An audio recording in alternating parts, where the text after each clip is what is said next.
రాక్షసి రావే బయటికి.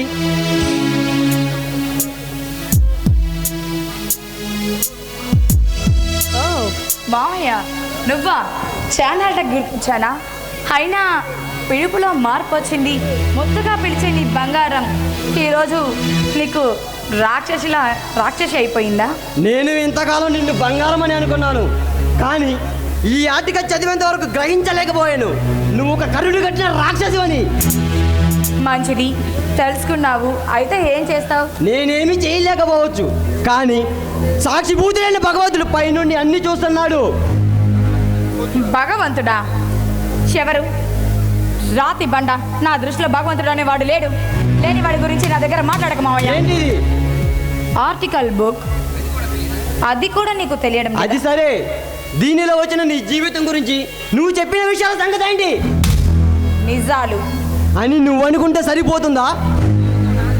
జీవితం నాది, నాశనమైంది నా జీవితం. నేను కాక మరి ఎవరనుకోవాలి? ఇంకా ఎంతమందిని ఎంతకాలం ఇలా చంపుకుంటూ పోతావు? ప్రశాంతత దొరికేంత వరకు. ప్రశాంతత?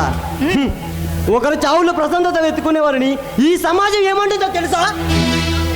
I don't care. ఎవరేమనుకున్నా నేను అస్సలు పట్టించుకోను. గడిచిన ఈ 12 ఏళ్లలో నువ్వు సంపాదించుకున్న ఆస్తులను కాదు, అంతులేని అహంకారాన్ని, అంత 400 మంది శత్రువులని, అది తెలుస్తుందా నీకు? గాయం తగిలిన గుండెకి నిద్ర పట్టని అర్ధరాత్రులు ఎన్నో ఉన్నాయి. అయినా అవన్నీ నీకు చెప్పిన అర్థం కాదులే.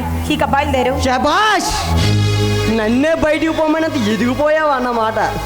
అవునులే, గుండెల్లో పెట్టుకునేవాడిని పగతో బయటికి వెళ్ళిన దానికి గుండెల మీద పెట్టి పెంచిన ఈ మావయ్య ఒక లెక్క. ఓ సెంటిమెంట్ కురిపిస్తున్నావా మావయ్య? పెంచాను పదే అనకు. పెంచాననే పదం వింటేనే నాకు ఆశయంగా ఉంది. ఇన్ని రోజులు నన్ను పెంచినందుకు ఎంత కావాలో చెప్పు, విసిరి పడేస్తాను. గర్వం తలకెక్కితే ఒక్కసారి శ్మశానం వైపు చూడు. నిన్ను మించిన తాతలే పడుకుని ఉన్నారు అక్కడ. నీ సంపాదన మొత్తం ఖర్చు పెట్టినా కొనలేనివి కొన్ని ఉంటాయి. ముందు అవి తెలుసుకునే ప్రయత్నం చేయి. అలాగా? అయితే మరి నీకేం కావాలి? నేనుండి నాకు కొన్ని ప్రశ్నలకు సమాధానం కావాలి. అవి చెబితే నేను ఇక్కడ నుండి వెళ్ళిపోతాను. నా టైం వేస్ట్ చేయకుండా అవేంటో త్వరగా అడుగు. మాజీ సెంట్రల్ మినిస్టర్ అప్పలనాయుని, ఆ గిరీశాన్ని అతి క్రూరంగా ఎందుకు చంపించావు? వాళ్ళకి నేను ఒకటి బాకీ ఉన్నాను, తిరిగి ఇచ్చేయారు కదా, అందుకే వడ్డీ మాత్రమే ఇచ్చాను. బట్ అసలు మాత్రం ఇంకా అలాగే ఉంది. ఏంటి అవి? కోట్లా? కాదు, పోట్లు. వాళ్ళు నా జీవితం మీద పొడిచిన కత్తి పోట్లు. వాళ్ళు పొడిచిన ప్రతి పోటు రక్త బొట్టుకి సమాధానం చెప్పి తీరాలి.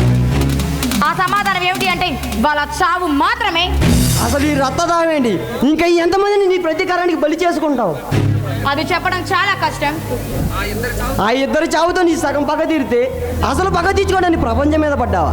అసలు ప్రపంచాన్ని జల్లెడ బట్టి వెతుకుతుంది ఎవరిని? ఆ సూర్యదేవునే కాదు. వద్దు మావయ్య, ఆ పేరు మళ్ళా నా చోన పడేటట్టు చేయకండి. నన్ను నా జీవితాన్ని నాశనం చేసిన వాడి రక్తం కళ్ళను చూసే వరకు నిద్రపోనని వాగ్దానం చేశాను. వాగ్దానం చేసావా? అసలు వాడే లేకపోతే ఈ రోజు నీ అవివేక వాగ్దానాలు, నీ అమానుషాలు మట్టిలో కలిసి 12 ఏళ్ళు ఉండేది. అది తెలుసా? అందమైన నీ జీవితం అనే పుస్తకంలో ప్రపంచానికి తెలియని ఆఖరి పేజీ రాసింది వాడే. అయినా సూర్య ఎలాంటి వాడు నీకేమి తెలుసు? తెలుసు, నాకు మాత్రమే తెలుసు. నా ఒక్కదానికి మాత్రమే తెలుసు సూర్య గురించి. అసలు మీ అందరికి తెలిసిందేమిటో నేను చెప్పనా? ఏం తెలుసు మీకు సూర్య? మీ దృష్టిలో సూర్య అంటే ఏంది? దాస్తే దాగే ఒక నిజం. కానీ నా దృష్టిలో నా సూర్య గుప్పడి గుండెలో నిండిన, దాచుకోవడానికి స్థానం లేనంత అంత లేని ప్రేమ. నీలు అంటే నీకు తెలుసు మావయ్య, నాకు అంతా తెలుసు. ఇప్పుడు నేను బ్రతుకుతుంది నా గుండె చప్పుడు అన్నీ బాలేనని నాకు ఎప్పుడో తెలుసు. మరి అంతా తెలిసి ప్రేమించిన వ్యక్తి గుండెల స్థానాన్ని ఇచ్చే ప్రేమికుల్ని చూస్తుంటారు. కానీ నా సూర్య నా కోసం తన గుండెనే కోసిచ్చేశాడు. వాడికి మిగిలింది ఏంటో తెలుసా మావయ్య? నయవంచకుడు అనే ముద్ర. మరి అంతా తెలిసి ఇంతకాలం నువ్వు వెతుకుతుంది ఎవరిని? అటు చూడు మావయ్య. ఏయ్!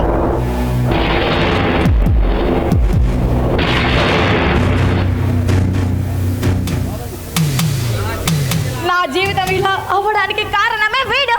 వీడా అంటే సూర్యాన్ని చంపింది? అవును, సూర్యాన్ని చంపింది వీడే.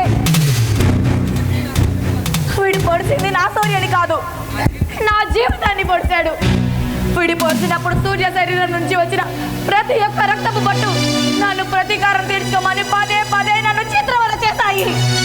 ఆ చిత్రవద ఛాయల నుంచి ప్రశాంత బ్రతుకు కావాలి అంటే అందుకు ఒకటి మార్గం, వీడి మరణం మాత్రమే. తీసుకెళ్ళండి, వీడిని ఇసుక లారీలతో గుర్తించండి. ఒక్క ముక్క కూడా దొరకకుండా రోడ్డులో కలిసిపోయేటట్టు చేయండి. ప్రేమ కోసం ప్రేమించిన వాళ్ళని చంపిన ప్రేమికులను చూశాను.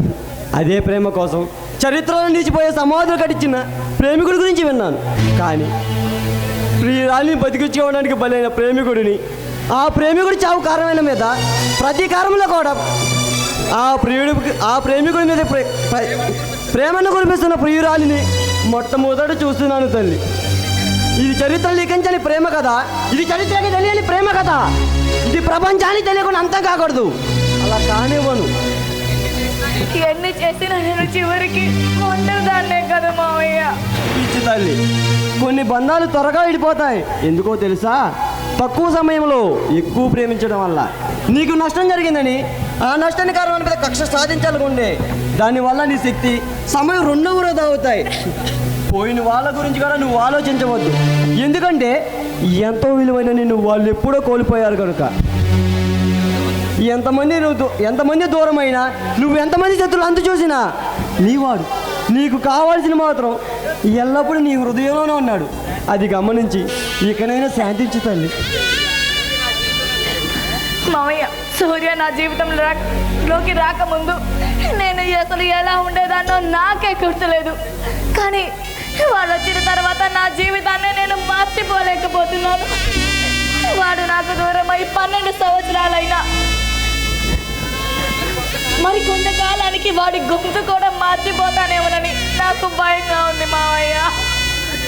అందుకే నేను పోయినా నా సూర్య మాత్రం చిరకాలం చిరంజీవిలా ఉండాలి అని ఈ ఎన్ఎస్ ఫౌండేషన్ని స్థాపించాను. ఎన్ఎస్ ఫౌండేషన్ అంటే నీలంబరి సోషల్ సర్వీస్ కాదు.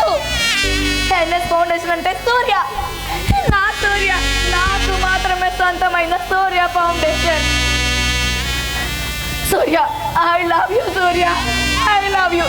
మావయ్య, వాడు నాకు కావాలి మావయ్య, వాడు నాకు కావాలి మావయ్య.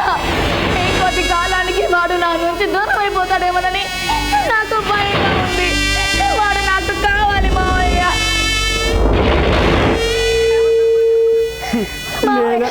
నేనెవరినమ్మా చెప్పడానికి ఇంతకాలం నీ గుండె ప్రేమను దాచుకుని శత్రువులపై పగతో రగిలిపోయింది. నేటితో నీ ప్రతీకారం తీరి ఆ గుండెల మడితల జ్వాలలు నీ కన్నీటి తాకిడికి ఆరిపోయాయి తల్లి. ఎక్కడో నీ గుండె గదులు దాచిన ప్రేమను తట్టి లేపి ఈ దిక్కులు పెక్కటిళ్ళని అరిచి పిలువు తల్లి. ఖచ్చితంగా సూర్య నీ గుండె గదిలో నుంచి పలుకుతాడు తల్లి. పిలువు తల్లి, పిలువు తల్లి, పిలువు. సూర్య, సూర్య, సూర్య.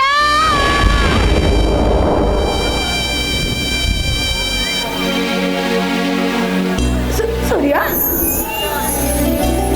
సూర్య, వచ్చావా సూర్య, వచ్చావా? నా కోసం నువ్వు మళ్ళీ వచ్చావా? నన్ను ఒంటరిదాన్ని చేసి ఇంకా వెళ్ళవు కదూ. నీతోనే ఉంటానుగా. నిన్ను వదిలి ఎలా వెళ్తాననుకున్నావు నీళ్ళు? చూసావు కదా మన ఇద్దరిని విడదీయాలనుకున్న వాళ్ళని ఎలా ఎలా క్రూరంగా చంపాను. చూసావు కదా, నువ్వు చూసావు కదా వాళ్ళని. ఇప్పటికైనా నీ కోపం చల్లారిందా నీళ్ళు? సూర్య, నన్ను ఎందుకు ఇలా ఒంటరి దాన్ని వదిలేసి వెళ్ళిపోయావు? ఇంకెప్పుడు నిన్ను ఇలా ఒంటరిగా వదిలేను నీళ్ళు. నీ కోపంలో ఉన్నది నేనే, నీ ప్రతీకారంలో ఉన్నది కూడా నేనే. నేను గుర్తుకు వచ్చి గుండెలపై పగిలేలా ఏడ్చినప్పుడల్లా నీ కన్నీటి దారిలో ఉన్నది కూడా నేనే. సూర్య, నేను చస్తే చచ్చేదాన్ని, అయినా నా కోసం నువ్వెందుకు ప్రాణత్యాగం చేశావు? నా ప్రాణమే నువ్వైనప్పుడు ప్రత్యేకంగా ఇంకా నేను ఇవ్వటానికి ఏముంది నీళ్ళు? నిస్వార్థమైన ప్రేమలో ఆశ అనే దానికి తావులేదు నీళ్ళు. అక్కడ స్థానం ఒక్క ప్రేమది మాత్రమే. మన ప్రేమ ఆ దేవుడి వరం. అందుకేనా ప్రేమ గురించి అంత తెలిసిన దేవుళ్ళు మన ఇద్దరిని విడదీసి వాళ్ళ దైవత్వాన్ని చాటుకున్నారు? ఎక్కడ దూరం చేశారు? ఒకే శరీరంలో ఇమిడి ఉన్న రెండు హృదయాల చప్పుడు మనది. ఇంతకంటే అదృష్టం ఉంటుందా? చూడు, ఏడ్చి ఏడ్చి నీ కళ్ళు ఎలా ఎర్రగా అయిపోయాయి. ఇక నుంచి నీ కన్నీళ్ళ నుంచి, నీ కళ్ళ నుంచి కన్నీళ్ళు రాకూడదు. నీ ముఖంలో చిరునవ్వు మాత్రమే ఉండాలి. నీలోనే ఉండి నిన్ను గమనిస్తూనే ఉంటానుగా. ఎప్పుడు నీ కంట కన్నీరు రానివ్వనని నాకు మాటివి. నీళ్ళు నవ్వు, ఒక్కసారి నవ్వు నీళ్ళు. అలాగే సూర్య, అలాగే సూర్య. నేను ప్రశాంతంగా నిద్రపోయి చాలా కాలం అవుతుంది. ఇప్పుడు నాకు ప్రశాంతంగా నిద్రపోవాలనుంది. ఎలాంటి నిద్ర అంటే కన్నీటికి తావులేని ప్రశాంతమైన నిద్ర. ఎవరు తట్టి లేపినా లేవటానికి కూడా లేని కన్నీటికి దూరమైన ప్రశాంతమైన నిద్ర నాకు కావాలి. నీ గుండెల మీద నన్ను నిద్రపోయిస్తావా? ఈ స్థానం ఎప్పటికీ నీదే. నీళ్ళు రా, వచ్చి ప్రశాంతంగా నిద్రపో.